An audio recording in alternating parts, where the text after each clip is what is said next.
আমরা স্থির তড়িতের প্রায় শেষ পর্যায়ে। তো আমাদের আর একটা টপিকস বাকি আছে, সেটা হচ্ছে গাউসের সূত্র।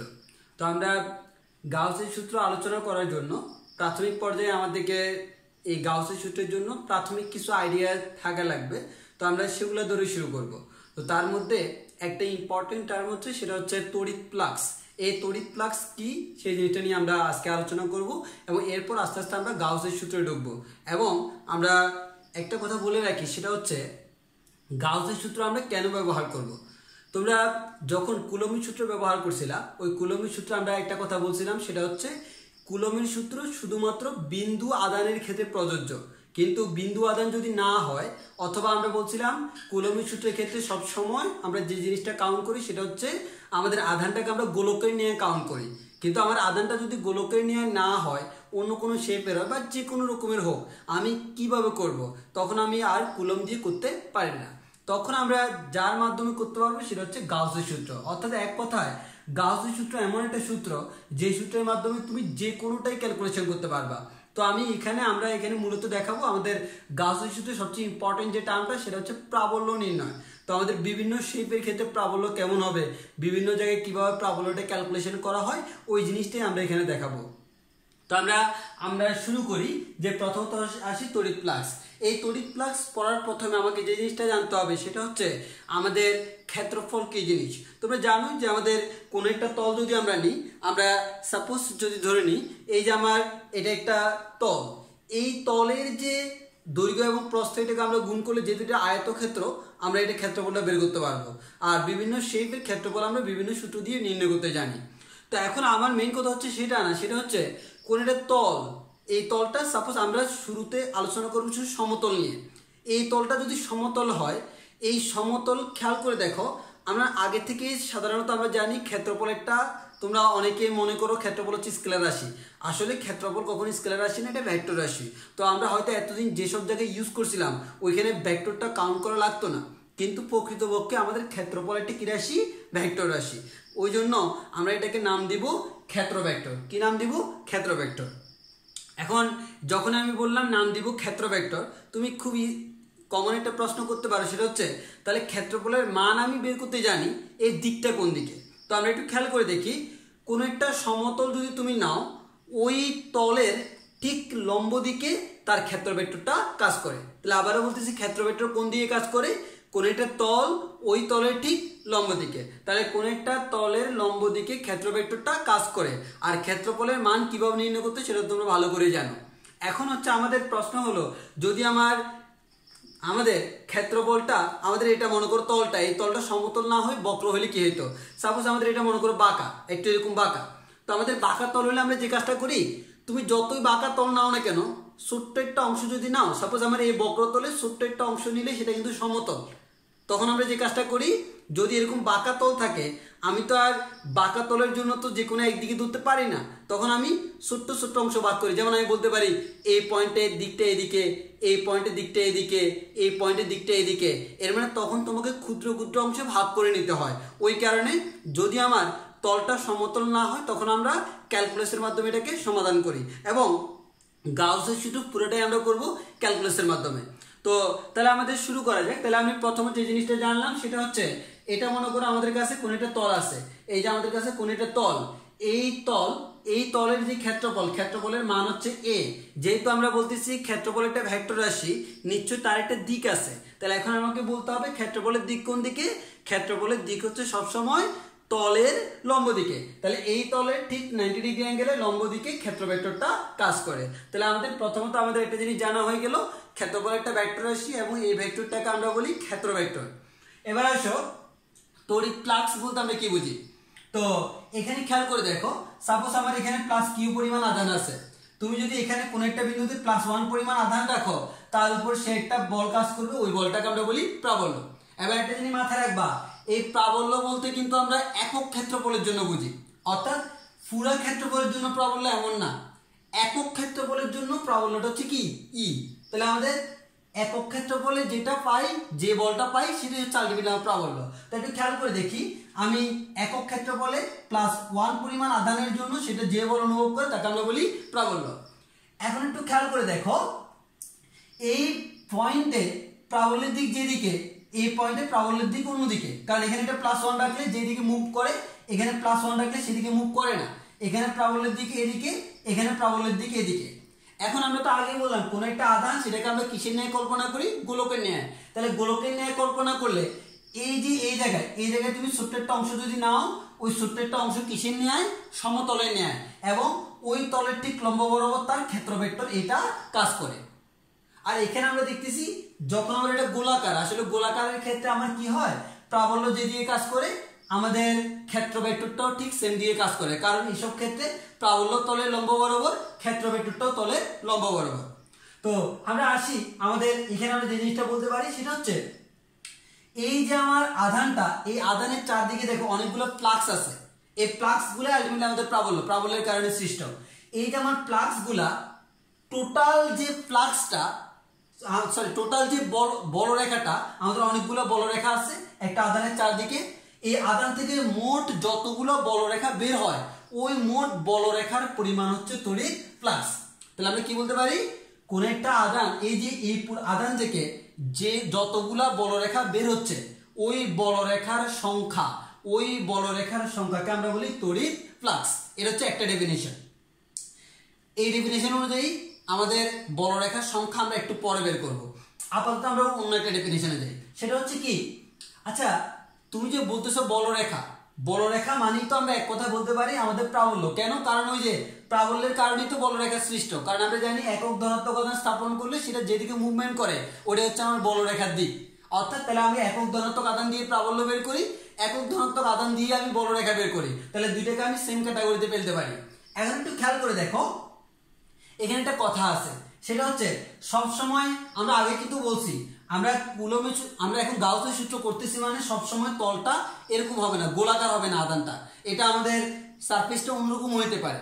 তো আমরা এটা একটু খেয়াল করে দেখি, যদি গোলাকার হয় তাহলে খেয়াল করে দেখো ক্ষেত্র ভেক্টর যেদিকে, প্রাবল্য সেম দিকে। তাহলে আমরা বলতে পারি সাপোজ আমার এটা একটা তল, এটা একটা তল, এই তলের আমি ছোট্ট একটা ক্ষুদ্র অংশ নিলাম যেটা হচ্ছে 1 একক, এখানে ছোট্ট একটা অংশ নিলাম যেটা হচ্ছে 1 একক। এই যে 1 একক তার ক্ষেত্রের দিকটা কোন দিকে, তার ক্ষেত্র ভেক্টরের দিকটা হচ্ছে তল বরাবর লম্ব দিকে। এখানেও ক্ষেত্র ভেক্টরের দিকটা হচ্ছে তল বরাবর লম্ব দিকে। এখন আমি ধরে নিলাম এই ক্ষেত্রে ক্ষেত্র ভেক্টর যেদিকে, প্রাবল্যটাও সেম দিকে, আর এই ক্ষেত্রে ক্ষেত্র ভেক্টর যেদিকে, প্রাবল্য সেম দিকে না, প্রাবল্য হচ্ছে আমার ভিন্ন দিকে। তাহলে আমি গাউসের সূত্র যখন করব তখন প্রাবল্য সেম দিকে হইতেও পারে, নাও হইতে পারে। তো আমি ধরে নিই প্রাবল্য সেম দিকে না, তাহলে আমি প্রাবল্য সেম দিকে না হলে তাহলে এখানে মধ্যবর্তী কোণটা কত, থিটা হয়। তাহলে কার সাথে কার কোণ, জিনিসটা খেয়াল করো। তাহলে এই থিটা মানে কি, ক্ষেত্র ভেক্টর, এর মানে তলের লম্ব, ক্ষেত্র ভেক্টরের সাথে প্রাবল্যের মধ্যবর্তী কোণ। তাহলে আমি সিম্পল বলতে পারি আমাদের এটা হচ্ছে ক্ষেত্র ভেক্টর, এটা হচ্ছে আমাদের প্রাবল্য। এখন দেখো তাহলে যদি আমাদের এই বরাবর প্রাবল্যের মান ই হয়, তাহলে তলের লম্ব বরাবর প্রাবল্যের মান কত, তাহলে আমি এটাকে উপাংশে ভাগ করি, উপাংশে ভাগ করলে যার সাথে থিটা আমরা জানি সেটা হচ্ছে কস, তাহলে আমি ইটাকে এইদিকে উপাংশে আনলে সেটা হচ্ছে ই কস থিটা। এবার তুমি সিম্পল খেয়াল করো, এখানে থিটার মান কত, 0 ডিগ্রি, কারণ ইটা যে বরাবর এটাও সেম বরাবর, তাহলে 0 হলে cos 0 মান কত 1, যার কারণে আমি এখান থেকে ই পাচ্ছি। তো আমি তাহলে বলতে পারি আমি এখন থেকে এটা ব্যবহার করব না, আমি ব্যবহার করব এটা। তো আমাদের এই ক্ষেত্রে যদি থিটার মান কখনো 0 হয় তখন এটা হয়ে যাবে, আমাদের কোনো সমস্যা নাই, বাট এটা ব্যবহার করলে থিটার মান যাই হোক আমি ক্যালকুলেশন করতে পারবো। এখন একটু খেয়াল করি, তাহলে আমি বলতে পারি আমার তল বরাবর যে পরিমাণ তলের লম্ব বরাবর অর্থাৎ ক্ষেত্র ভেক্টরের দিকে যে পরিমাণ প্রাবল্য, তার মান হচ্ছে ই কস থিটা। এর মানে সবসময় যে ই হবে সেটা না, তলটা যদি আঁকা বাঁকা হয় তখন কি হবে, ই কস থিটা। তাহলে আমরা বলতে পারি ছোট্ট একটা একক ক্ষেত্রফলে যে প্রাবল্য, এই প্রাবল্যের মান ই কস থিটা। তাহলে টোটাল ক্ষেত্রফল হচ্ছে এ, এই ক্ষেত্রফলের প্রাবল্য কত, সেটা হচ্ছে এ ই কস থিটা। এবং এই টোটাল প্রাবল্যটা সেটাকে আমরা বলি টোটাল বলরেখার সংখ্যার সমান, এবং এটাকে আমরা বলি তড়িৎ ফ্লাক্স। তাহলে আমরা বলতে পারি তড়িৎ ফ্লাক্স পাই ইকুয়াল টু হচ্ছে এ ই কস থিটা। আর আমাদের মোটামুটি তড়িৎ ফ্লাক্সের কনসেপ্টটা তোমরা যখন চুম্বক রোধের চুম্বক ফ্লাক্স পড়ো তখন আরো ভালোভাবে ক্লিয়ার হবে। আমাদের এখানে এত ডিটেলস নাই, ওই জন্য আমরা ডিটেলস আলোচনা করতেছি না। তাহলে আমরা বলতে পারি, আমরা আমাদের যতটুকু লাগবে ততটুকুই বলতেছি। তাহলে আমরা বলতে পারি আমাদের তড়িৎ ফ্লাক্স সমান এ ই কস থিটা, এটা হচ্ছে আমাদের ফর্মুলা। এবং আমরা একটা কথা বলে রাখি, যদি তুমি দাও এ ইন্টু ই কস থিটা, ই কস থিটা কি খেয়াল করো তো, ই কস থিটা মানে হচ্ছে কি তলের লম্ব বরাবর, তলের লম্ব বরাবর প্রাবল্যের উপাংশ। তাহলে আমরা একটা কথা বলতে পারি, আমাদের তড়িৎ ফ্লাক্সের মান আমি কিভাবে বের করব, তাহলে আমরা বলতে পারি তড়িৎ ফ্লাক্স সমান হচ্ছে কোন একটা তলের ক্ষেত্রফল ইনটু ওই তলের লম্ব বরাবর উপাংশ, তলের ক্ষেত্রফল ইনটু ওই তলের লম্ব বরাবর কি আমাদের প্রাবল্যের উপাংশ, এই দুইটার গুণফলকে আমরা বলি তড়িৎ ফ্লাক্স। তাহলে আমি আবারও বলতেছি, কোন একটা আমাদের একটু খেয়াল করে দেখো, কোন একটা তল, ওই তলের ক্ষেত্রফল এবং আমাদের তার ওই তলের ক্ষেত্রফল এবং ওই ক্ষেত্রফলের দিকে অর্থাৎ তলের লম্ব বরাবর তড়িৎ প্রাবল্যের উপাংশের গুণফলকে আমরা বলি তড়িৎ ফ্লাক্স।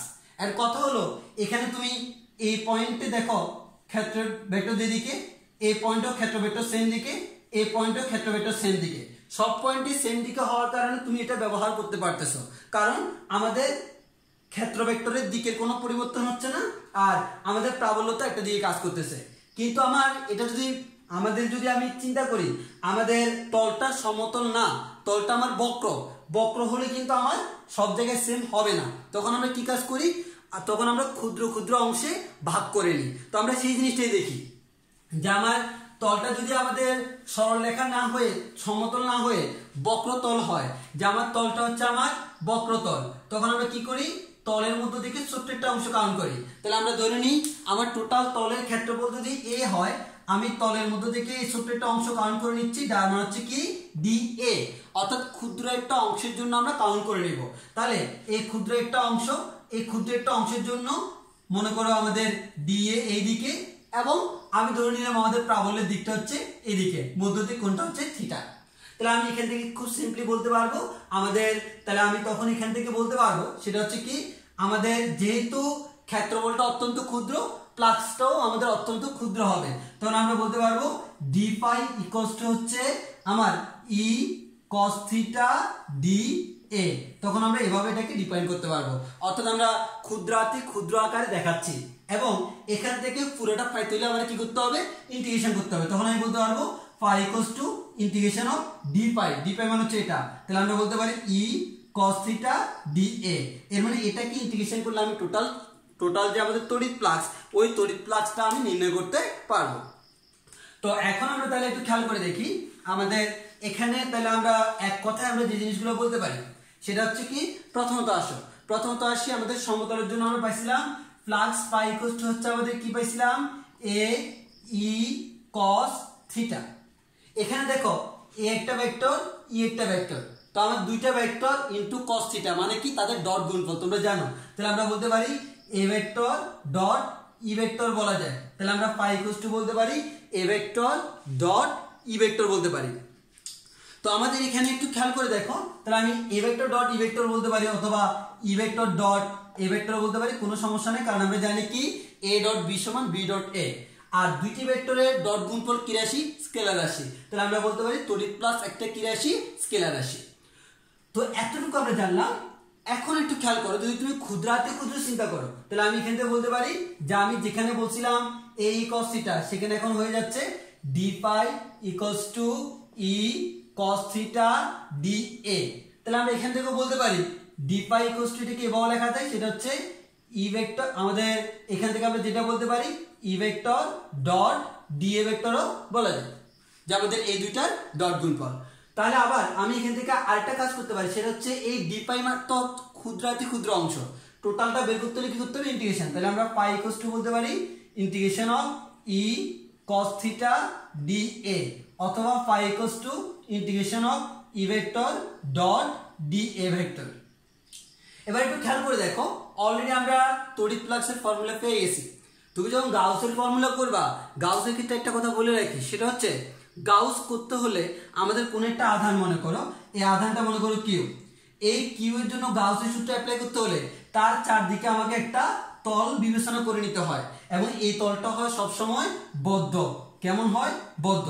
তাহলে যখন আমাদের এটা বদ্ধ একটা তল, এই বদ্ধ তলের ক্ষেত্রে আমরা গাউসের সূত্র অ্যাপ্লাই করি এবং যখন একটা আবদ্ধ ক্ষেত্রফল আমি কাউন্ট করব, আবদ্ধ ক্ষেত্রফলের ক্ষেত্রে আমার ইন্টিগ্রেশন করার সময় একটা কাজ করতে হয়, এরকম একটা বৃত্ত দিতে হয়। তাহলে একটা মাথায় রাখবা, আমি এই বৃত্ত দিচ্ছি মানে কি, আমি যে তলটার বের করতেছি ওইটা হচ্ছে কি একটা আবদ্ধ অংশ। তো আবদ্ধ অংশের জন্য আমরা এই যে আমরা গোল চিহ্নটা ইউজ করি, অর্থাৎ এটা মানে আর কিছুই না, ক্যালকুলেশন সবগুলো ইন্টিগ্রেশন নরমালের মতো, তবে এখানে এই চিহ্নটার দ্বারা আমরা বুঝে নিলাম আমার পথটা হচ্ছে আমাদের আবদ্ধ। এখন আসি, এবং এই যে আমাদের কোন একটা আধানের চারদিকে আমি যে তলটা কল্পনা করে নিলাম, এরকম একটা তল কল্পনা করে নিতে হয়। আবার বলতেছি কি করতে হয়? কল্পনা করতে হয়। এই কল্পিত তলটাকে আমরা বলি গাউসিয়ান তল। এটাকে আমরা কি বলি? গাউসিয়ান তল। তাহলে গাউসিয়ান তল বলতে আমরা কি বুঝি? কোন একটা আধান, ওই আধানের চারদিকে যেই তলটা আমরা কাউন্ট করে নিই, তাকে আমরা যেই তলটা আমরা কল্পনা করে নিই, ওই তলটাকে আমরা বলি গাউসিয়ান তল। সামনে আমরা এটা নিয়ে আরো আলোচনা করব। তো আপাতত আমাদের মেইন কথা হচ্ছে আমাদের ফ্লাক্স, তড়িৎ ফ্লাক্সের ফর্মুলা হচ্ছে এটা, পাই ইকুয়াল টু হচ্ছে কি integration of E cos θ dA অথবা integration of E vector dot dA vector. তো আমরা যে কোনোটাই ক্যালকুলেশন করতে পারবো, কোনো সমস্যা নাই। এবার আরেকটা জিনিস একটু বলে রাখি, সেটা হচ্ছে বিজ্ঞানী ম্যাক্সওয়েলের একটা মতবাদ। বিজ্ঞানী ম্যাক্সওয়েলের মতে কি হয়েছে খেয়াল করো, বিজ্ঞানী ম্যাক্সওয়েলের মতে কোন একটা এক একক চার্জ হতে যে পরিমাণ বলরেখা নির্গত হয়, অর্থাৎ মনে করো আমাদের এক একক আমরা একটা চার্জ রাখলাম, এই এক একক আধান থেকে যে পরিমাণ বলরেখা নির্গত হয়, ওই বলরেখার মান হচ্ছে 1/ε0। তাহলে আমি আবারও বলতেছি, এক একক চার্জ থেকে নির্গত বলরেখার সংখ্যা ইকুয়ালস টু 1/ε0। অর্থাৎ বিজ্ঞানী ম্যাক্সওয়েল, এটা এই যে ম্যাক্সওয়েলের মতবাদ, উনার মতে এক একক চার্জ থেকে যে পরিমাণ বলরেখা নির্গত হয় তার মান হচ্ছে কত? 1/ε0। তাহলে কিউ একক চার্জ থেকে নির্গত বলরেখার মান আমরা কত বলতে পারি? q/ε0। তাহলে আমি যদি বলি আমাদের এখানে একটা আধান আছে কিউ, এই কিউ আধান থেকে যে পরিমাণ বলরেখা নির্গত হয় ওই বলরেখার মান কত?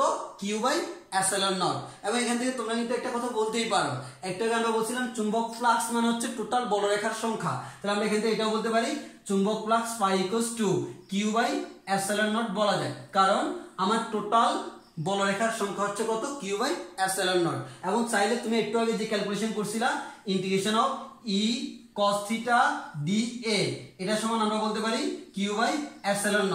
এবার একটু পরে আমরা দেখব এটাই আলটিমেটলি আমাদের গাউসের সূত্র। তাই একটু খেয়াল করে দেখি আমাদের এখানে, তাহলে আমরা একটু বলতে পারি কিউ একক চার্জ থেকে যে পরিমাণ বলরেখা নির্গত হচ্ছে সেটা হচ্ছে কি q/ε0। এখন এই বলরেখা কোত্থেকে নির্গত হচ্ছে?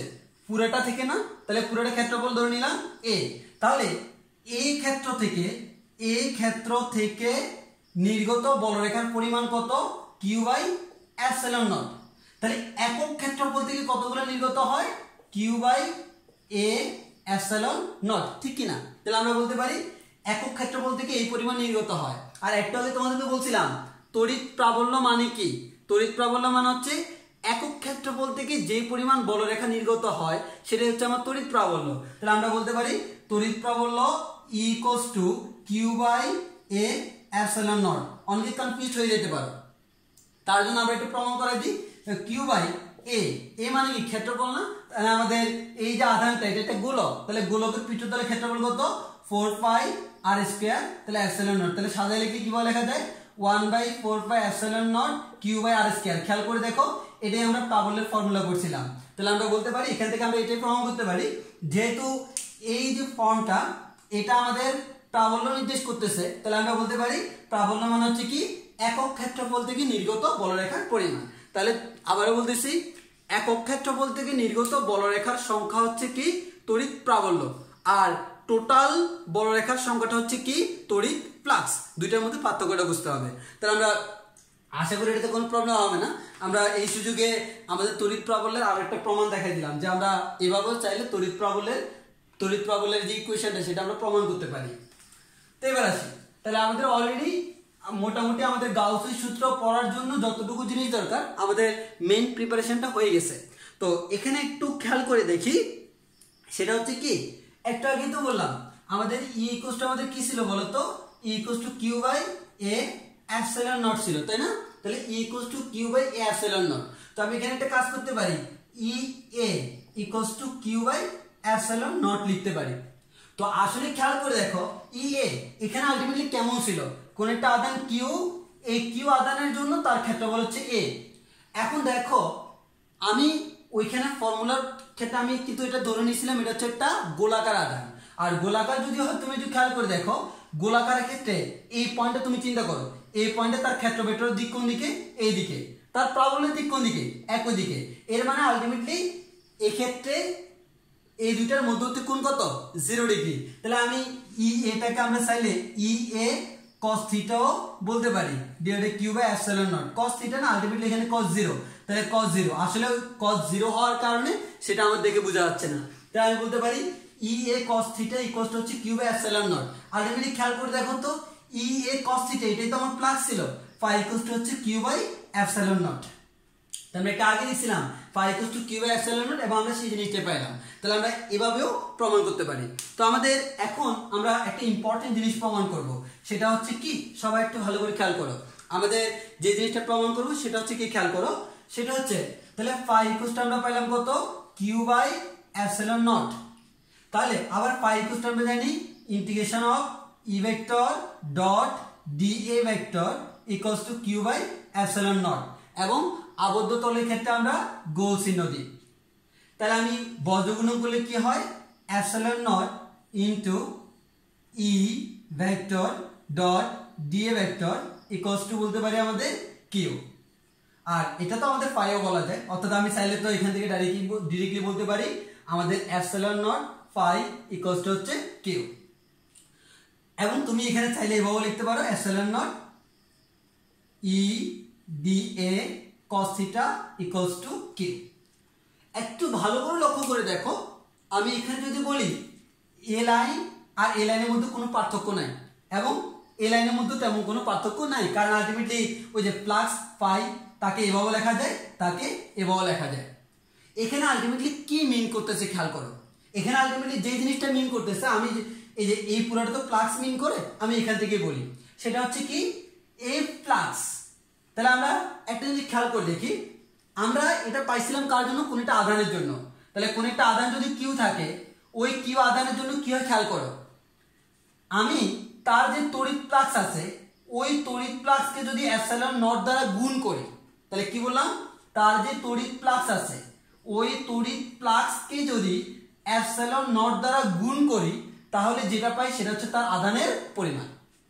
এবং এই বিবৃতিটাকে আমরা বলি গাউসিয়ান ল বা গাউসের সূত্র, গাউসের সূত্র। এবং একটা কথা বলে রাখি, আমরা গাউসের সূত্র মানে হচ্ছে সেটা সবসময় কেমন তল, আবদ্ধ তল। তাহলে আমি আবার তাহলে গাউসের ক্ষেত্রে আমরা একটা কথা বলে রাখি, প্রথম কথা হচ্ছে আমাদের কোন একটা আধান, এই আধানের জন্য যখন তোমাকে গাউসের সূত্র অ্যাপ্লাই করতে হবে, তখন তোমাকে আধানের চারপাশে একটা তল কল্পনা করে নিতে হবে, সেটা হচ্ছে কেমন, আবদ্ধ। তাহলে আবদ্ধ তলের ক্ষেত্রে আমরা বলতে পারি তার টোটাল তড়িৎ ফ্লাক্সকে যদি আমরা এপসিলন নট দ্বারা গুণ করি, যেটা পাবো সেটা হচ্ছে তার কিউ বা আধানের পরিমাণ। তাহলে তোমরা যদি বইয়ের ভাষায় বলো, তাহলে আমরা বলতে পারি কোন তড়িৎ ক্ষেত্রে, আমাদের কোন তড়িৎ ক্ষেত্রে বদ্ধ, তাহলে আমাদের কোন একটা তড়িৎ ক্ষেত্র আছে, এটা মনে করো কোন একটা তড়িৎ ক্ষেত্র, ওই তড়িৎ ক্ষেত্রে কোন একটা আবদ্ধ, কোন একটা বদ্ধ কল্পিত তল, ওই কল্পিত তলটাকে আমরা বলি গাউসিয়ান তল। কল্পিত তলে তড়িৎ ফ্লাক্সের এপসিলন নট গুণ কিউ এর সমান, বা তার ওই তলের দ্বারা আবদ্ধ আধানের সমান। তাহলে আমি আবারও বলতেছি, কোন একটা আধানে, কোন একটা আধান যদি তড়িৎ ক্ষেত্রের মধ্যে থাকে, ওই আধানের চারদিকে তড়িৎ ফ্লাক্সের এপসিলন নট গুণ ওই কল্পিত তল দ্বারা আবদ্ধ ঐকল্পীয় তল দ্বারা আবদ্ধ আধানের সমান। এর মানে তুমি তল দ্বারা যে পরিমাণ আধান আবদ্ধ করছো তার মানটাই হচ্ছে এটা। এটাই হচ্ছে আমাদের গাউসের সূত্র। এবং তুমি চাইলে এখান থেকে এটা এটা এটা যে কোনো ভাবে তুমি গাউসের সূত্রটাকে দেখাতে পারো। এবং এখানে আমরা একটা জিনিস খেয়াল করে দেখি, কখন যদি এরকম হয় যে তোমার epsilon naught pi equal to আমরা জানি কিউ, তাহলে পাই ইকুয়াল টু কি বলা যায়, কিউ বাই এপসাইলন নট। কখন যদি কিউ এর মান 0 হয়, দেখো তো ফ্লাক্সের মান কত, 0। এর মানে কোন একটা আবদ্ধ তলে যদি কোনো আধান না থাকে, তুমি সিম্পল চিন্তা করো, আধান না থাকলে সেখানে কি থেকে কোনো বলরেখা বের হবে? অবশ্যই বের হবে না। আর আমরা জানি টোটাল বলরেখার মান হচ্ছে তড়িৎ ফ্লাক্স। তাহলে বলো তো এখানে কোনো আধান নাই, আধান নাই মানে কোনো বলরেখাও নাই, বলরেখার সংখ্যা কত, 0। দ্যাট মিন্স তড়িৎ ফ্লাক্স 0। দেখো কিউ এর মান 0 বসাইলে এখানে ফ্লাক্সের মান 0 আসে। আমি এভাবে ক্যালকুলেশন করতে পারবো। তাহলে আমরা এখানে একটা কথা বলতে পারি, যদি কখনো তড়িৎ ফ্লাক্স 0 হয়, এর মানে হচ্ছে গাউসিয়ান তলের ভিতরে কোনো আধান নাই। আসলে আধান নাই ডিরেক্টলি বললেও ভুল হবে। কখনো যদি এরকম হয় এখানে +3 কুলম আছে, এখানে -3 কুলম আছে, আলটিমেটলি +3 কুলম -3 কুলম একটা আরেকটাকে ভ্যানিশ করে দিবে। দুইটার টোটাল সমষ্টি মিলে আমার কাছে মনে হবে আধান নাই, আসলে আধান আছে। তাহলে আমরা বলতে পারি যদি নিট আধান 0 হয় তাহলে কোনো আমাদের তড়িৎ ফ্লাক্স থাকবে না। তাহলে আবারও বলতেছি, নিট আধান বা লব্ধি আধান যদি কখনো 0 হয় তাহলে সেখানে কোনো তড়িৎ ফ্লাক্স থাকবে না। তাহলে অলরেডি আমরা গাউসের সূত্র কি সেটা জেনে গেছি। আমরা চাইলে একবারে শুরু থেকে তোমাকে ডিরেক্টলি বলে দিতে পারতাম, কিন্তু সেক্ষেত্রে অনেকের কাছে এলোমেলো মনে হইতো। তা আশা করি যারা ঠান্ডা মাথায় এতক্ষণ লেকচারটা শুনছো তাদের ক্ষেত্রে আশা করি গাউসের সূত্রে তেমন কোনো প্রবলেম হওয়ার কথা না। আমরা মোটামুটি গাউসের সূত্রে ইম্পর্টেন্ট যে টার্মগুলো জানা সেগুলো আমরা জেনে গেলাম। এবার আসি, এবার তোমাকে আরেকটা জিনিস জানতে হবে। যে জিনিসটা জানতে হবে তার নাম হচ্ছে ঘনকোণ। এই ঘনকোণ বলতে আমরা কি বুঝি খেয়াল করো। ঘনকোণকে আমরা আমাদের ফাই দ্বারা প্রকাশ করি। এখন একটু খেয়াল করে দেখো এই ঘনকোণ জিনিসটা কি, আমরা সেটা একটু দেখি। তো ঘনকোণ জিনিসটা দেখার জন্য তুমি একটা কাজ করতে পারো, সেটা হচ্ছে কি, আমি কোন একটা বিন্দুকে কেন্দ্র করে একটা গোলক নিলাম। এটা হচ্ছে কি, গোলক, বৃত্ত না কিন্তু, এটা হচ্ছে গোলক, একটা ফুটবলের মতো গোলক। তাহলে এই গোলকের ব্যাসার্ধ যদি 1 একক হয়, এই গোলকের ব্যাসার্ধ কত, 1 একক, এর মানে আর ইকুয়াল টু কত, 1। তাহলে 1 একক ব্যাসার্ধের কোন একটা গোলক আমরা নিলাম। ওই গোলকের খেয়াল করে দেখো, এই গোলকটা মনে করো এখানে যে আমি কেন্দ্রে এতটুকু নিই, এতটুকু মিলে এখানে যে একটা ক্ষেত্রফল সৃষ্টি করবে, খেয়াল করো ছোট একটা ক্ষেত্রফল সৃষ্টি করবে না। মানে জিনিসটা হচ্ছে এমন, তুমি কোন একটা বল নিলা, ওই বলের উপরে যদি আমি চিন্তা করে দেখি, তুমি সিম্পল চিন্তা করতে পারো আমার হাতটা একটা বলের নিয়ে, তাহলে এই বলের যদি তুমি উপরে চিন্তা করো, তাহলে কেন্দ্র থেকে ছোট্ট একটা অংশ যদি তুমি নাও, এই ছোট্ট একটা অংশের যে ক্ষেত্রফল সেটাই হচ্ছে আমাদের কি, সেটাই হচ্ছে আমাদের ঘনকোণ। তাহলে আমরা বলতে পারি এই ঘনকোণটা হচ্ছে আমাদের, এটা ছোট্ট একটা ঘনকোণ, এই ঘনকোণটাকে আমরা বলতে পারি ডি ফাই। এবং এই আর এর মান যদি 1 একক হয়, তখন এই গোলক তার কেন্দ্রের টোটাল পুরা যে কোণটা উৎপন্ন করে, ওই কোণ দ্বারা টোটাল যে ক্ষেত্রফল, তো টোটাল ক্ষেত্রফল মানে কি, গোলকের পৃষ্ঠতলের ক্ষেত্রফলই তো, ওই গোলকের টোটাল পৃষ্ঠতলের ক্ষেত্রফলটাকে আমরা বলি পাই। তাহলে আমি আবারও বলতেছি, একটু আমাদের ঠান্ডা মাথায় চিন্তা করো। প্রথম কথা, এটা গোলক নিতে হবে, ওই গোলকের ব্যাসার্ধ হবে কত, 1 একক। এই 1 একক ব্যাসার্ধ বিশিষ্ট কোন একটা গোলক, ওই গোলক তার পৃষ্ঠে যে ক্ষেত্রফল সৃষ্টি করে কোন একটা নির্দিষ্ট কোণের জন্য, তার পৃষ্ঠে যে ক্ষেত্রফল সৃষ্টি করে ওই ক্ষেত্রফলটা হচ্ছে তার ঘনকোণ। এবং এটা হচ্ছে তার ছোট্ট একটা ঘনকোণ। টোটাল ঘনকোণ মানে কি, টোটাল ক্ষেত্রফল। এর মানে এক কথায় যদি আমরা বলি, 1 একক ব্যাসার্ধ বিশিষ্ট কোন একটা গোলক, ওই গোলকের পৃষ্ঠতলের ক্ষেত্রফলটাই হচ্ছে তার ঘনকোণ।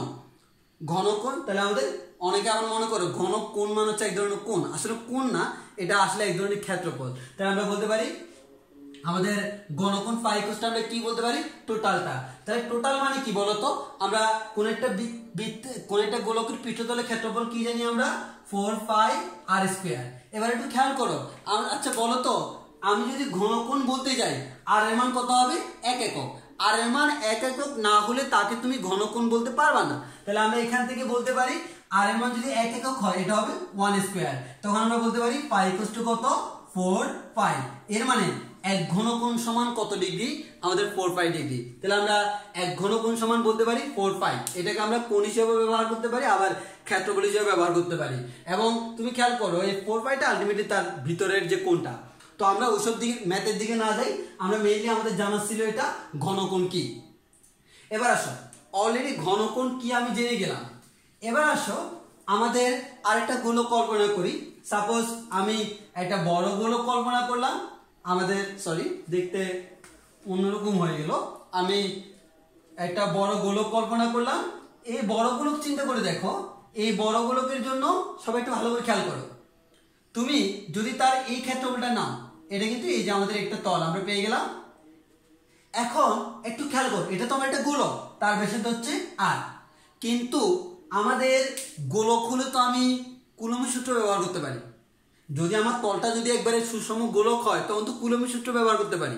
তাহলে আমার তলটা যদি এলোমেলো হয় তখন আমার ঝামেলা হয়। হ্যাঁ, তো আমি যদি দেখি আমার এখানে তলটা এরকম না, আমার এখানে তলটা হচ্ছে দেখতে এরকম, এই দেখতে এরকম, তখন আমি কি করলাম? এই ক্ষেত্রটা নিলাম।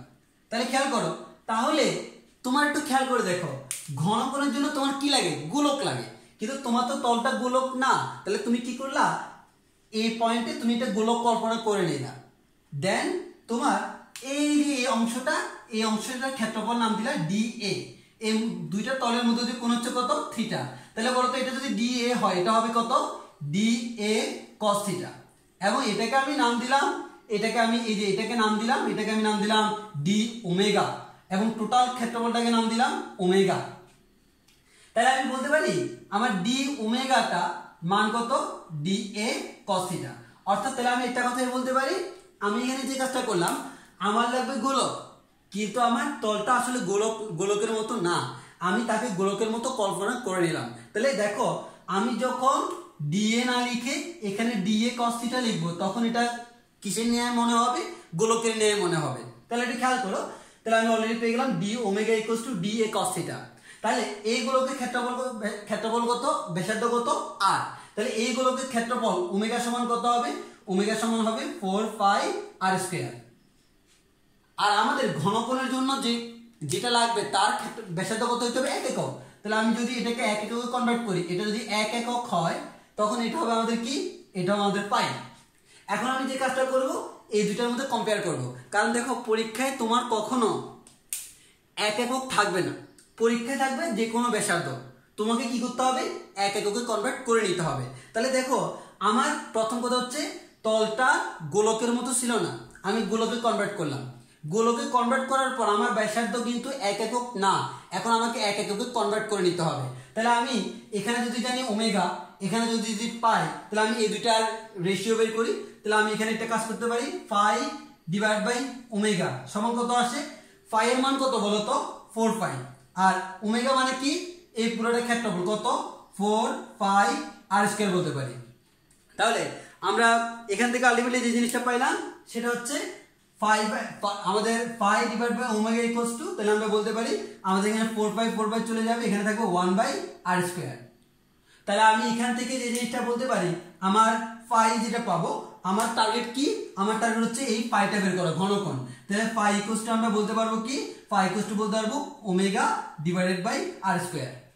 যদি তুমি পুরোটা চিন্তা না করে, আসলে তো আমার সবসময় এটা হোমোজেনাস হবে না, সবসময় সুষম হবে না, তখন আমার কি করতে হবে? ক্ষুদ্রাতি ক্ষুদ্র নিতে হবে। তাহলে আমি একসাথে নিয়ে নিই, তখন আমি বলতে পারবো d phi equals to d omega divided by r square. তাহলে আমি এক কথা, তাহলে এখানে d ওমেগা, এই d ওমেগার মানটা কত? DA cos theta. তাহলে আমরা বলতে পারি d ফাই ইকুয়ালস টু হচ্ছে DA cos theta divided by r square. তো আসলে আমাদের মেইনলি যে জিনিসটা দরকার সেটা হচ্ছে আমার এই ফর্মুলাটাই। তো এই ফর্মুলাটা এখানে আবার লিখে দিই, যার ফর্মুলা হচ্ছে d পাই ইকুয়ালস টু আমরা বলতে পারি DA cos theta divide by r square. তো আমরা ক্যালকুলেশন করার সময় রিভার্স ফর্মুলা লাগবে, অর্থাৎ তুমি যদি কখনো DA cos theta divide by r square দেখো, তার জায়গায় তুমি কি বসাতে পারবা? d পাই বসাতে পারবা। তাহলে আমি কখনো এই ফরম্যাটটা যদি দেখি, তার জায়গায় আমি d পাই বসে দিতে পারবো। ও এখানে থিটা যদি আমার এটা সুষম গোলক হয় তখন থিটার মান আসবে 0, cos 0 মান হচ্ছে আমাদের 1। আর যদি সুষম গোলক না হয়, থিটার আমার একটা নির্দিষ্ট মান থাকবে। তো তাহলে আমাদের মোটামুটি আমরা জানলাম আমাদের ফ্লাক্স বলতে কি বোঝায়, ওই ফ্লাক্সের জিনিসটা আমরা অলরেডি জেনে গেলাম। তাহলে একটু খেয়াল করে দেখো, তাহলে আমাদের ওভারঅল আমরা এখন দুটো জিনিস জানলাম। একটা হচ্ছে আমাদের ফ্লাক্স বলতেছি আমরা ঘনকোণ, একটা হচ্ছে ঘনকোণের সূত্র আমরা জানি, আর আরেকটা হচ্ছে আমাদের গাউসের সূত্রটা আমরা জানি, epsilon naught phi equals to হচ্ছে কিউ, বা epsilon not integration of E vector dot d A vector equals to হচ্ছে কিউ। এটা হচ্ছে আমাদের গাউসের সূত্র। এবার আমরা আজকের ক্লাস আমরা দুইটা প্রমাণ করে শেষ করে দিব।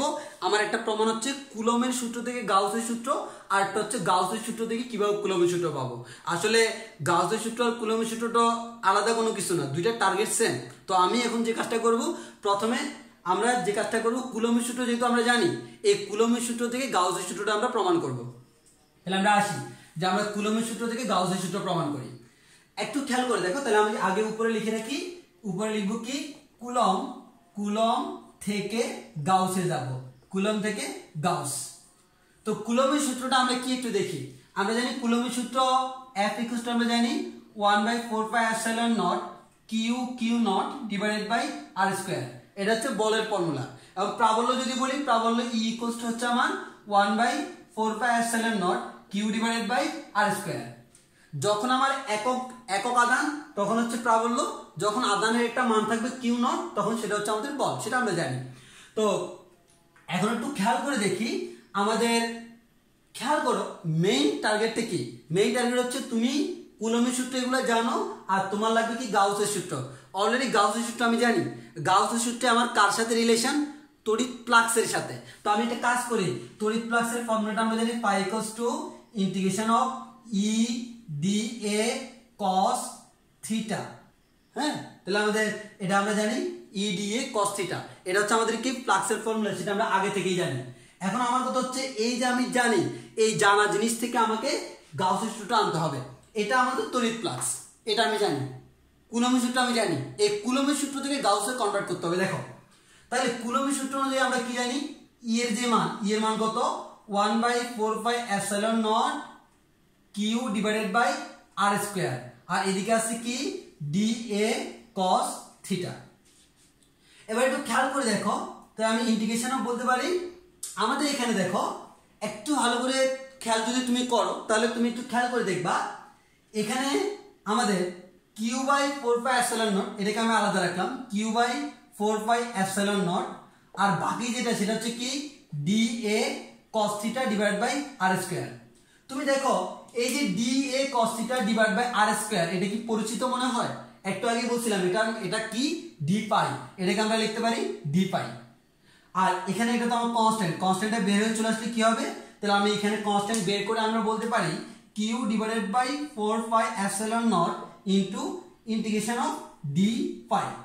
তো একটু খেয়াল করে দেখো, ইন্টিগ্রেশন অফ ডি পাই মানে কি, আমাদের টোটাল ঘনকোণিত, কারণ ক্ষুদ্রাতি ক্ষুদ্রকে ইন্টিগ্রেশন করলে টোটালটা পাই। এর মানে আমরা বলতে পারি এটা হচ্ছে আলটিমেটলি, এটা নির্দেশ করে কি, এটা নির্দেশ করে যে পাই। এবার বলো এক ঘনকোণের মান কত 4 পাই, তাহলে আমরা একটা কাজ করতে পারি, Q divide by 4 pi epsilon naught into pi এর মান বসাতে পারি 4 পাই। তাহলে 4 পাই চলে গেলে কি থাকবে, কিউ বাই এপসাইলন নট। একটু খেয়াল করে দেখো, কার মান কিউ বাই এপসাইলন নট পাইলাম, পাই এর মান। তাহলে phi equals to Q by epsilon naught মানে কি, তাহলে বলতে পারি epsilon naught phi equals to Q, এবং এটাই ছিল আমাদের গাউসের সূত্র।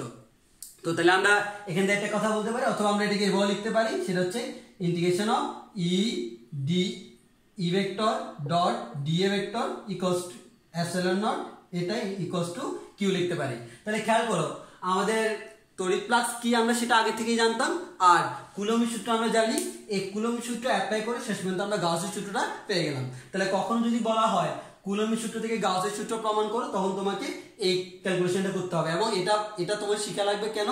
অনুধাবনমূলক প্রশ্ন অনেক সময় আসতে পারে, কুলমের সূত্রের মাধ্যমে গাউসের সূত্র প্রতিপাদন করো। আর আরেকটা কথা বলে রাখি, অনেকে অনেকভাবে প্রমাণ করতে পারে, যেমন হয়তো তোমাদের বইতে ফ্লাক্সের বিষয়টা নাই, কিন্তু কতটা ফ্লাক্সের বিষয়টা দিয়ে হিসাব করলে আমাদের জিনিসগুলো ইজি হয়। তুমি যে মেথডে করো কোনো সমস্যা নেই, তবে আমি হচ্ছে সবচেয়ে ইজি এই মেথডটা করাচ্ছি।